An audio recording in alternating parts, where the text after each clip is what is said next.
Hi, my name's Starsky and welcome to From the Studio on Clubbing TV. In this episode, I'm going to be taking a look at this absolute monster of a synth. It's the Oberheim OB-X8.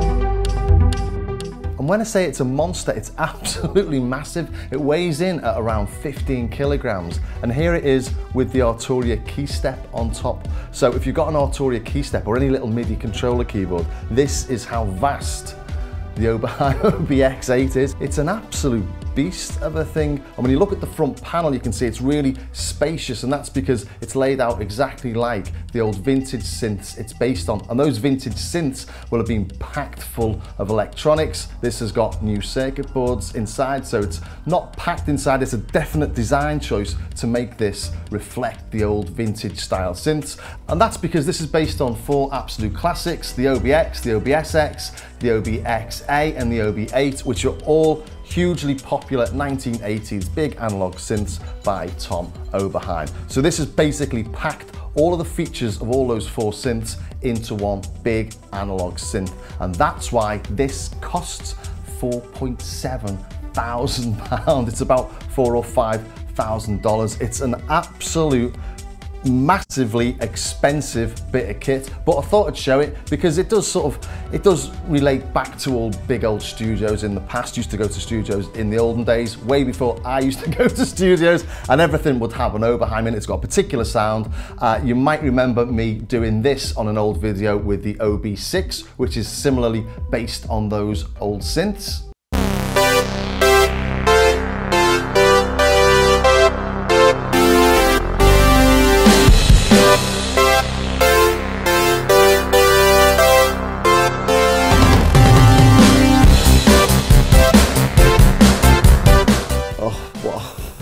What have I done?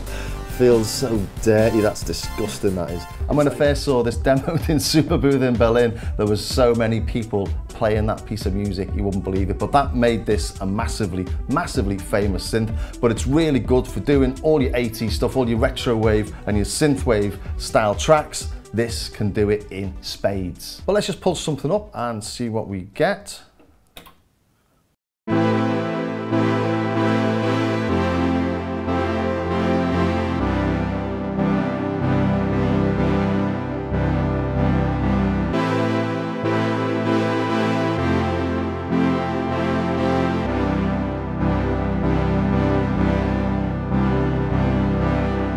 And that's a really beautiful tone. There's no effects on that. It sounds like it's got chorus, almost sounds like it's got reverb. That's because each of the voices is just slightly different and wavering and doing odd little things, and it gives it that sort of sparkle and that little bit of life.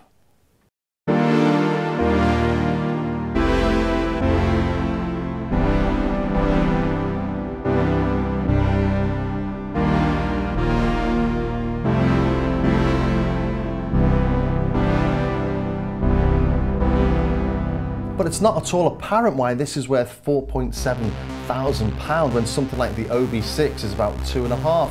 The OB-6 is a modern reinterpretation of something like the OB-X8. It was built by Tom Oberheim and Dave Smith, and it's a really nice synth. It's the one I just played in that Jump demo earlier, and I really like it. It does have that sort of Oberheim feel, but I've put this up against the OB-6 on my YouTube channel, and there's just this extra bit of life, extra bit of sizzle that you get from this that you don't get in the OB-6.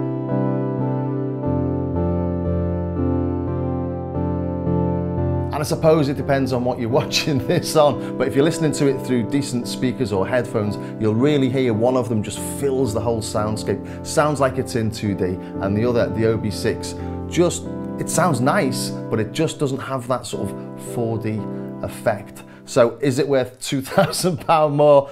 I'm not sure, but let's take a look at what we've got here, shall we? Just go through some of the functions and just show you exactly what it does.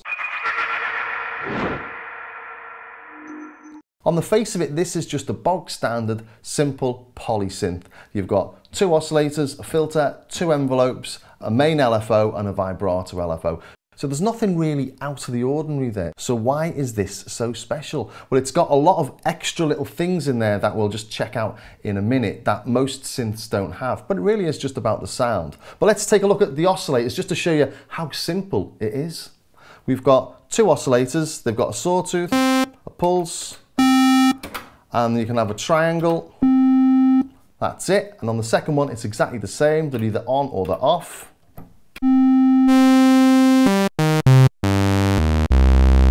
So it couldn't really be more simple, could it? Got noise as well.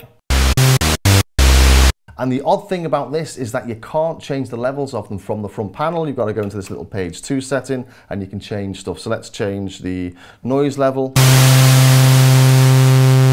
And that's one of my little niggles with this actually. There's so much space on this, just add a couple more knobs and a couple more buttons. But Tom Oberheim, I think, wanted this to be an exact replica of the stuff that you got back in the 80s. So I'm not sure it was the right decision, but there you go. That's what it is. But there, the oscillators, absolutely so simple. Let's move over to the filter now. Filters on this are really interesting. You've got one that's called the SEM filter, which is based on one of Tom Oberheim's really old synth. It was in one called the OB-X, but is also in one called the SEM, which is a super famous, super expensive. All this old stuff seems to be that way. So you've got the SEM filter from the OB-X, which has got a bit more balls to it, really.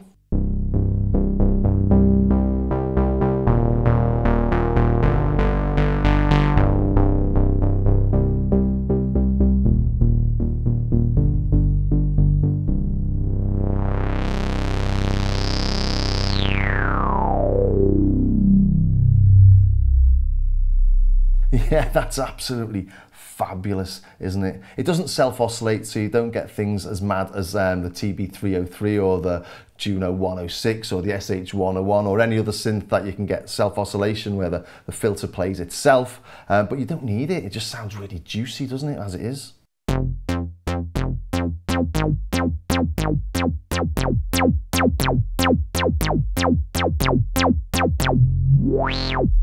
Yeah, so that's as squelchy as it gets. That's the SEM filter, that's the most squelchy on here. We've also got the CEM3320, I think it's called, SEM filter, and that's on a chip, and that's from the later versions, and that was on loads of different synths in the 80s. So again, you get that typical 80s sound. If we go into this, this is on the XA, which is a SEM filter.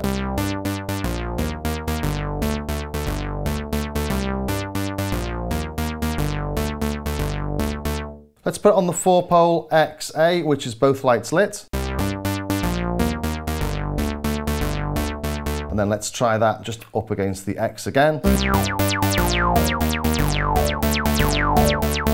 Yeah, big differences there. And then we've got this one when it's just on red, and that's the XA. That's the 2-pole filter. And being 2-pole, which is the same as the SEM, that's much closer to the X.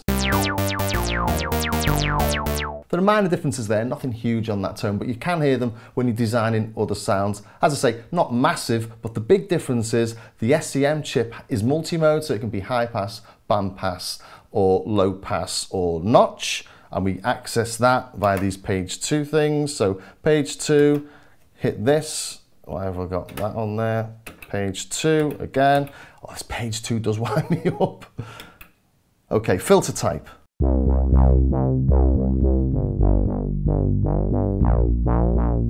So that's the 4-pole low pass.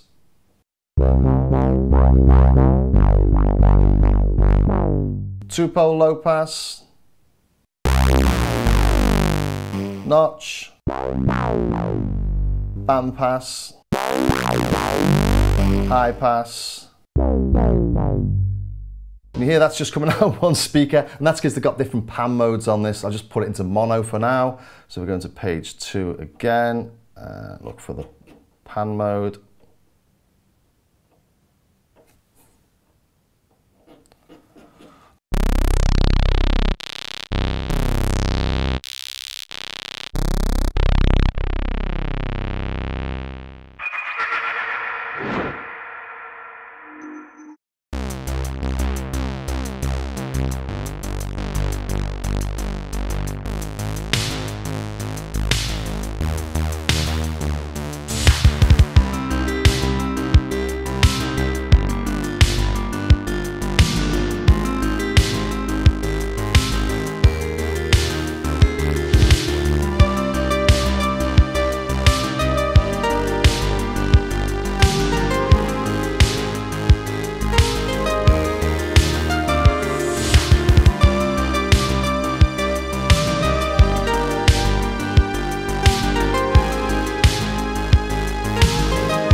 I think it's a fantastic machine. I think it's massively expensive for most people. I just thought it was an interesting thing to demo here. If you go to a studio in the 80s, they'll have no doubt had an Oberheim lying around somewhere. They're hugely expensive to get, if you can even get one secondhand. So if you really are lusting after a bit of 80s history, here it is. If you've not got that much money, you can get an OB-X8 download for free. There's also the OB-X, which is an absolute marvelous recreation of all these machines. Then Arturia have got one, Synapse Audio have got this one, and I made a comparison of a few of those on my Starsky Carr YouTube channel a while back. They all sound really nice, they all sound slightly different, they don't sound the same as this. This is £5,000, so I just thought I'd show this as a bit of fun really. So I hope you enjoyed that, and if you did, don't forget you can see it whenever you like on our Clubbing TV official YouTube channel on the From the Studio playlist. And if you do like this and you're thinking of getting one, do check out my Starsky Carr YouTube channel as well, where I've got a much deeper dive and I've got a comparison of this versus the OB-6 as well, which is quite interesting. Anyway, I'll see you in the next episode of From the Studio.